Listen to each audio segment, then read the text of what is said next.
I want to show you my design, a big Corellian ship, a big freighter. I see that as a big sister ship to the Millenium Falcon. I call it the CT-800 Mark 1, Mark 2. And I'll take you through some of the design thinking that I went through as I built the ship, and some of the similarities and differences to the Falcon, some of the thoughts that crept into my mind as I was designing it, some of the engineering thinking, some of the in-universe thinking, and basically just take you on a little tour of this ship. Yeah? I'm Rasmus. This is Technouveau. Let's check it out.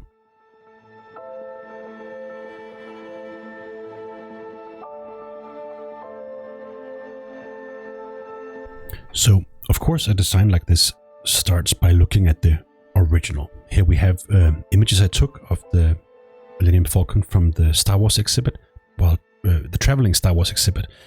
And these images are from Montreal. It was super nice to get close and observe the wonderful details of this hero model. But if we look at it from a design point of view, of course, this is super iconic. Disc shape, mandibles, and the side cockpit, and a flat structure which makes it look amazing when it maneuvers. I think it's something that is often underappreciated by the Falcon, that the fact that it is flat in its design is a key part of why it looks so dynamic when it moves. So if we look into that ship, let me just try and quickly analyze what we have here. Of course, the disc, as we all know, we have a center, then we have this axis here, and from that center and axis we have the cockpit coming out, and then obviously the mandibles. That's sort of the basics of it. So let's try and play a little bit with what I've been doing on my design here. The first thing you'll notice is probably that it has the same central axis here and a center. The center is a little bit offset, but that's not a big deal. And then again, we have the extension out to the cockpit out here. So these things are quite similar. I think where we start to differ is, of course, and the fact that it has mandibles as well. The shapes are somewhat inversed. Rather than having a rectangular slot in the middle, this slot is then sort of diamond shaped. And so basically taking this shape and inversing it, plugging it out to the other side. And that gives it a more, it's almost like it has a wider grip, if you will. Because of course, this slot is made to transport containers. If we look at, here's a picture I found online. I don't know who took it, but it looks awesome, right? So the Falcon here, and then a system of containers that it's transporting. A bunch of thoughts on this on the image search here. Very cool. So if we go back to this design, we can see that the mouth of the ship is really wide, right? Really wide. And that's the sort of one of the main key differentiators to the Falcon. A big mouth, if you will. The other key differentiator is that the butt is longer. So rather than having engine exhausts here within a half circle shape, I extend that half circle downwards or backwards, if you will, giving this sensation of a much larger drive. So that's what I've been doing here. And then I extend the mechanics and engine compartment and whatnot. So it's almost like it has twice as much engine space, if you will. And I think that's important to make something look really powerful. Obviously, if you've seen the role-playing games and whatnot, or the cutaways, you can see that there are rooms in here. In my opinion, no. In my opinion, the design is made so that the entire rear is engine, because otherwise, why would you have vents here, like exhausts? I think it's, in my opinion, the thinking that comes in post and makes rooms everywhere makes no sense. I see this as a heavy ship full of engine to push and tug and whatnot. So, in my opinion, this is complete engine compartment. So, for my take over here, I see basically all this as engines. So hugely powerful, hugely strong. And as I was designing this, there was a funny gap that arrived here in the middle, and pretty quickly I plugged in these adjuster engines, if you will. You can imagine them swiveling for maneuvering and whatnot. So that's sort of the key similarities and key differentiators. So key similarities: circular center, spine with the airlocks, of course the offset cockpit, mandibles, and the key differentiators is inverse shape of the mandibles, elongated butt with a huge engine compartment that leaves room for these steering pods, if you will. If we take a look at the ship design over time, this is really where it started. A quick 3D mock-up where you can see the establishing of this center shape had already happened. You can also see, interestingly enough, that I had no walkway out here to the cockpit at this point, but the double cockpit idea was already established here. So wide mandibles, double cockpit, and then this long butt with these 5 interconnected exhausts here. I think I was inspired by the interconnectedness by some images I've seen online with alternate designs. So I think it feels like it's almost like us as fans of the Star Wars franchise, and us as would-be mechanical engineers. We are inspired by each other, and sometimes we make designs that feel like it's all from the same family. But of course, the thing that you'll notice on this early take is these massive wings. I had a sense of sunfish flavor at this point, and I was experimenting with wings. I'll come back to the wings in a sec. But another thing you'll notice is this particular strengthener here, which of course is a little bit CR90, a little bit blockade runner-esque. It's almost like if you have a design, a Corellian design that becomes big enough, those semi-awkward strengtheners could become part of the key language. But back to the wings.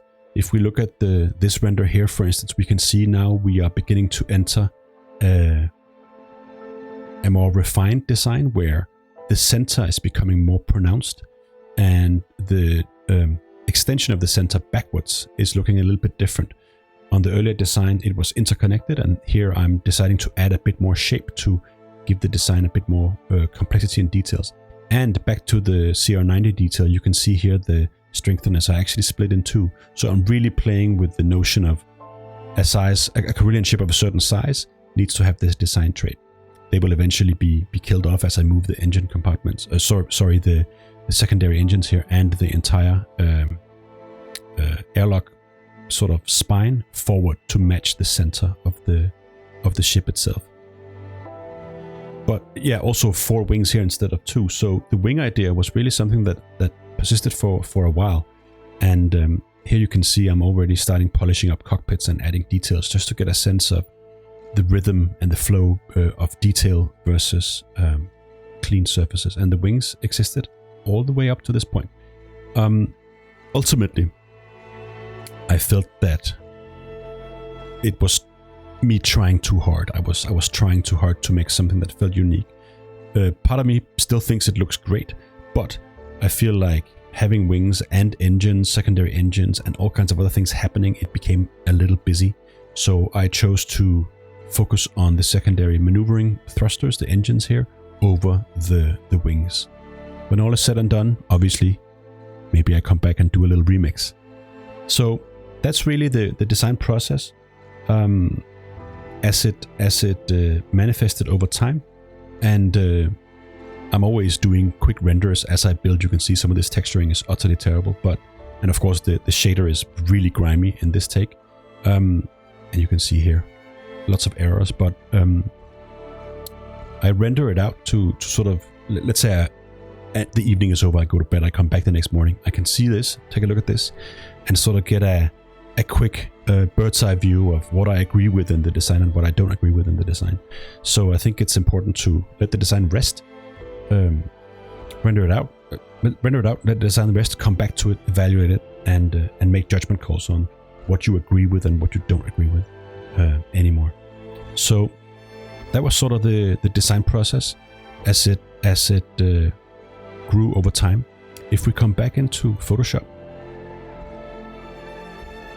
and we take a look at here a size comparison again, you can see, of course, it is much bigger than the Falcon, and I call it the set CT to make it feel a little bit bigger in size, but 800 to make it feel a little bit older. Maybe I don't know what the nomenclature really is in the universe, and I'm not an expert of it, so take that with a grain of salt. But the idea was to make a design that is older and bigger, maybe less refined, maybe a little bit more clunky.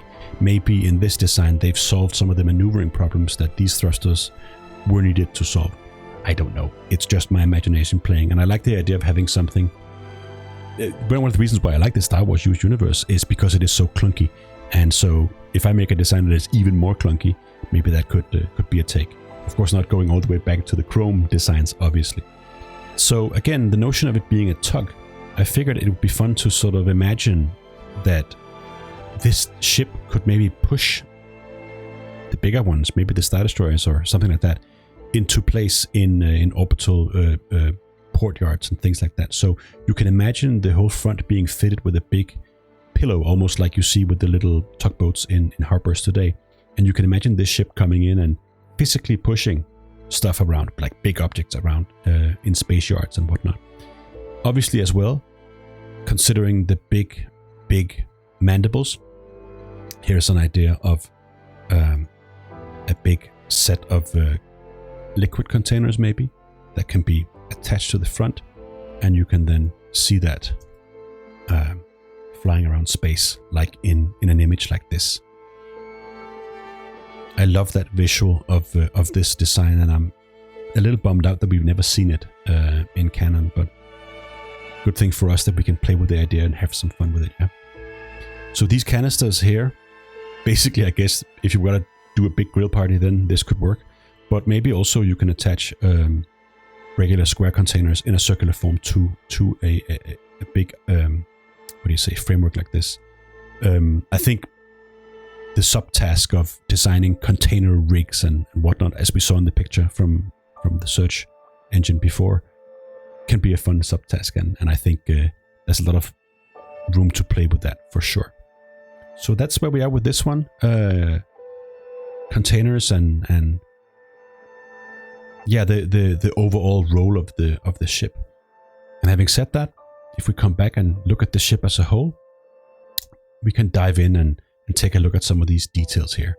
So the first thing to notice is obviously the cockpit, containing the main controls and navigators sitting right behind. You can have two people up front and maybe some space in the back.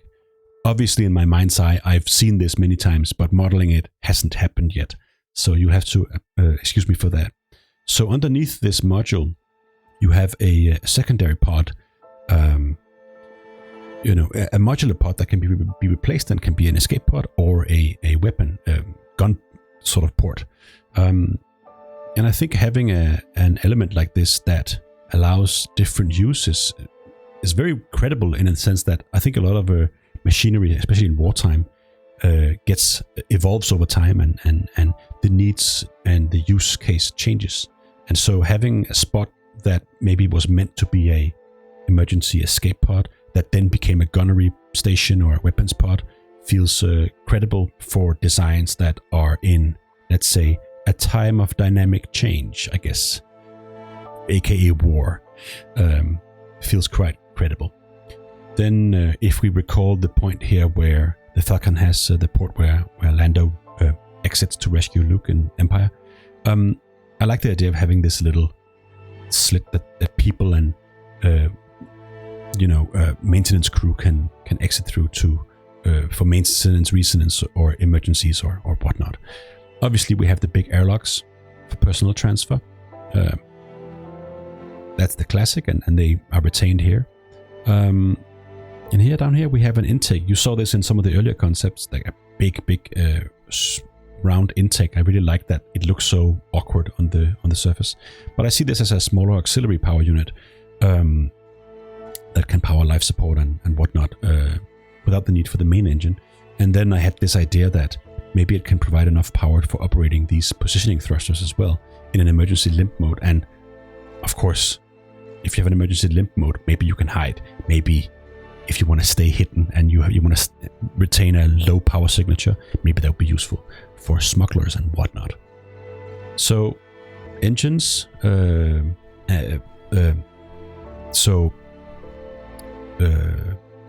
auxiliary power unit here, and if we come out again, see what do we have? Yeah, main forward drive, of course, here, displaying the iconic Corellian blue exhaust color. If we come all the way up here, we have the heavy-duty clamps that ensures the safe transport of cargo containers and racks and tanks and whatnot. And as I mentioned before, it can be equipped with these durable soft bumpers. So when the ship operates as a pilot ship in busy orbital starports, you can push bigger capital ships around. Over here we have a docking point for, I assume, what would be usually main guns.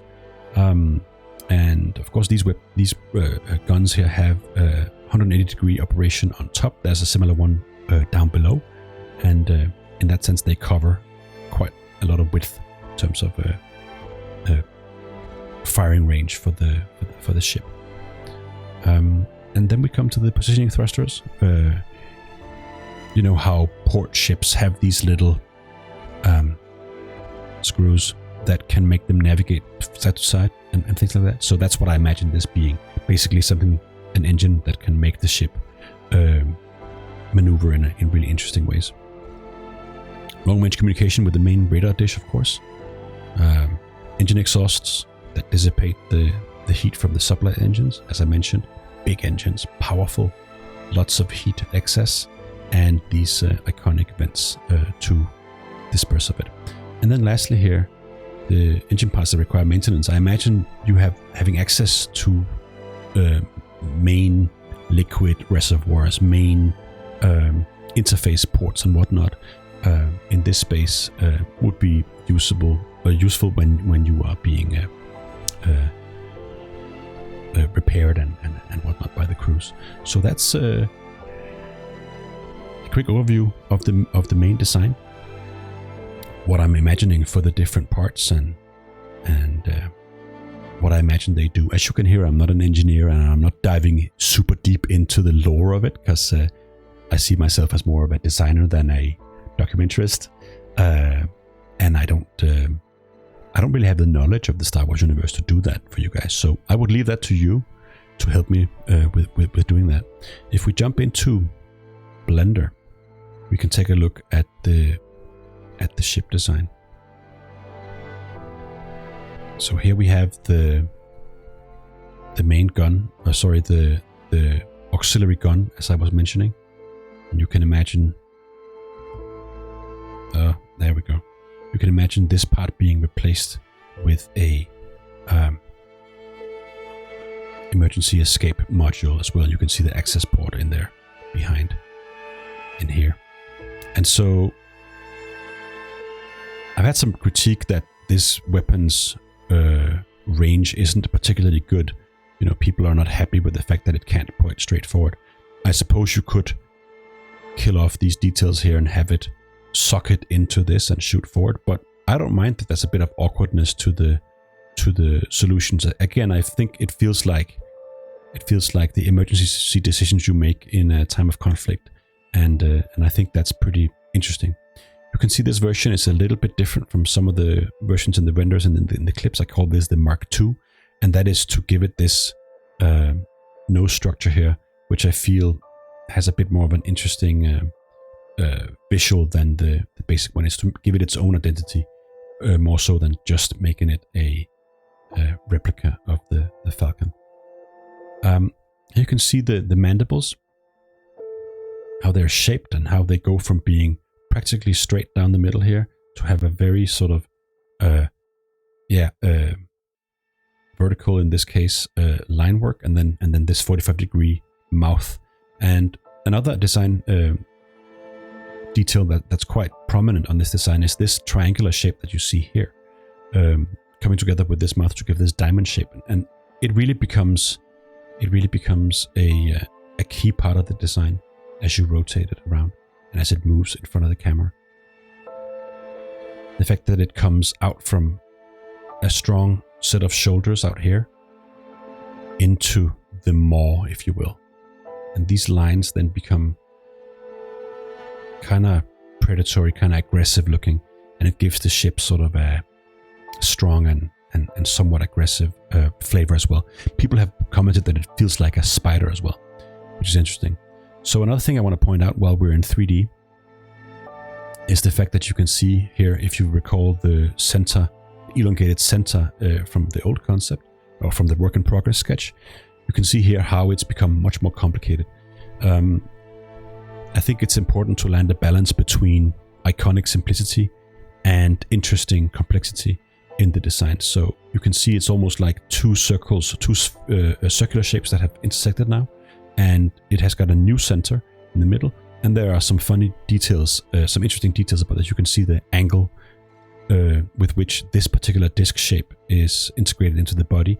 It leans forward, and then the center rises up from the middle and comes back down towards the back, revealing all these engine parts and whatnot. And then maybe some clamps here if the ship needs to be craned away or lifted manually in gravity, then the crane can clamp onto these points here. So the real gravity point is probably around here. Heavy engines, heavy mandibles, but a little bit rearward. So if you notice, this is the spine then with the airlocks coming in through this center. And having these shapes reveal themselves as the ship rotates is something that is very important when you do designs, that it isn't just immediately readable. You should believe it is immediately readable. And then as the ship moves, it should surprise you with how the shapes intersect. That is a super important principle, in my opinion, to making designs that keep your interest over time. So this was surprising to me when doing this, the angles of these particular elements, and how extreme they actually are to retain the interest of the viewer in the ship. Obviously, you can see many greebles around the edge of the ship. Here you can see the cannons up top and down below. And you can see most of the elements are raised a bit, so the airlock is raised up from the center of the ship, as is this cannon compartment, as is the cockpit as well. So everything leans a little bit upwards. So this cannon doesn't have the same range around as this one do. But I felt that when I did the centered design, I didn't really like how it looked. I like that there's a bit of offset to it. Engines, of course, are centered, but the airlock is not. So it gives it a bit of a belly.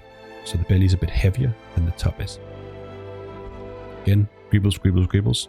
And then a compartmentalized version of the engine here. Again, to make it look a little bit more clunky and make it look a little bit like itself, giving it its own identity. Underneath, heavy landing gear. And you can see how the body panels fold inwards and outwards to give space to the landing gear. Of course, a big, heavy duty door, and you can see the blast panels open up, revealing the ramp itself. And you can imagine the ramp folding back in on itself as it comes up. This is not set up for animation, at least not yet. I'm not particularly skilled in that area, and finishing the ship while considering this felt too daunting at the time, so maybe in the future. And here, a round airlock again, really clunky and brutal looking. And you can also see the innards of the ship, right? You can see the blast panels and armoring and whatnot, making it feel quite heavy duty, and I really like that. Classic lights in the footwell of the ship, and you can see here there are no panels. The landing gear just folds into the body, and the landing gear itself becomes the external panel, as opposed to these heavy rear feet that have doors and everything like that. Then, of course, the maw itself. You can imagine clamps and locking mechanisms and whatnot, maybe power cords, sockets, if you will, that interface with the container panels or container system as it sort of docks with the ship. Again, access panels and these classic round shapes from the Falcon that I've adapted here and elongated to again make them feel quite clunky and quite brutal in many respects. Strange panels, strange customization, strange needs, air intakes here or whatever intakes. They could be many different things, but it's just to give a sense of complex engineering underneath. That's it. That's the CT-800 Mark II. Had a lot of fun designing this ship. It's been a long process. It took months, as this was at the time of the build. It was by far the biggest design I've done, and it took a long time to learn and long nights of stretching through the build, but lots of fun, and had a really good time. And of course, then once I have the ship, I can play with it in Blender. I can use it as a toy or a model or things like that. And that's just so much fun to play around in one of my favorite universes in this fashion. The model is for sale on my site if you're interested. But other than that, I hope you enjoyed the video. I hope you enjoyed the design thinking and the clips and playing with me. So that's it for today. Thanks.